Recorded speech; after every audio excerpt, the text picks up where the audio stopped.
दिल्ली के chief minister Arvind Kejriwal ने ऐलान किया है कि दिल्ली का अपना शिक्षा बोर्ड होगा।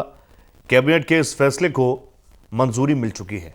अभी तक राज्य में केवल सीबीएसई और आईसीएसई बोर्ड की ही पढ़ाई होती थी, मगर अब छात्र दिल्ली बोर्ड से जुड़े स्कूलों में दिल्ली बोर्ड द्वारा प्रस्तावित सिलेबस की पढ़ाई कर सकते हैं। इस मौके पर चीफ मिनिस्टर ने कहा कि दूसरे राज्यों में भी अपना बोर्ड है और दिल्ली बोर्ड की पढ़ाई 2021-22 सेशन से ही शुरू हो जाएगी। उन्होंने कहा कि इस फैसले का असर केवल दिल्ली की शिक्षा व्यवस्था पर ही नहीं होगा, बल्कि पूरे देश की शिक्षा व्यवस्था पर होगा।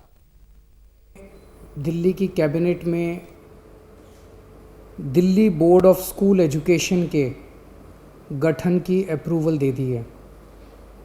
दिल्ली में अलग से अब एक Delhi board of school education बनाया जाएगा। ये कोई मामूली बोर्ड शिक्षा बोर्ड नहीं है। ये शिक्षा बोर्ड बनाने की ज़रूरत क्यों पड़ी और इस शिक्षा बोर्ड के ज़रिए हम क्या हासिल करना चाहते हैं। पूरा देश देख रहा है कि पिछले 6 साल के अंदर दिल्ली की शिक्षा व्यवस्था के अंदर क्रांतिकारी परिवर्तन हुए हैं।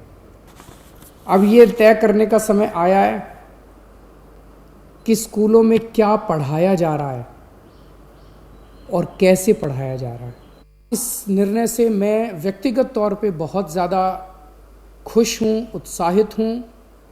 मुझे हमेशा ये लगता था, पहले राजनीति में आने के पहले हम लोग एनजीओ में काम किया करते थे, समाज सेवा का काम किया करते थे, और हमें ये लगता था कि हमारी शिक्षा प्रणाली काफ़ी ज़्यादा दूषित है, जिसकी वजह से देश की कई सारी समस्याएं, अगर शिक्षा को ठीक किया जाए तो देश की कई समस्याओं का समाधान निकल सकता है।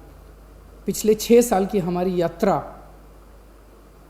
काफ़ी अच्छी रही और मैं समझता हूँ कि अब ये जो अगला चरण है जिसमें इस बोर्ड का गठन किया जा रहा है, इसके ज़रिए शिक्षा के क्षेत्र में मूलचूल परिवर्तन होगा और हमारे जो बच्चे शिक्षित होकर निकलेंगे वो एक तरफ देश की बागडोर संभालने के लिए तैयार होंगे और दूसरी तरफ अपने परिवार को का पालन पोषण करने के लिए भी तैयार होंगे, अच्छे इंसान बनेंगे।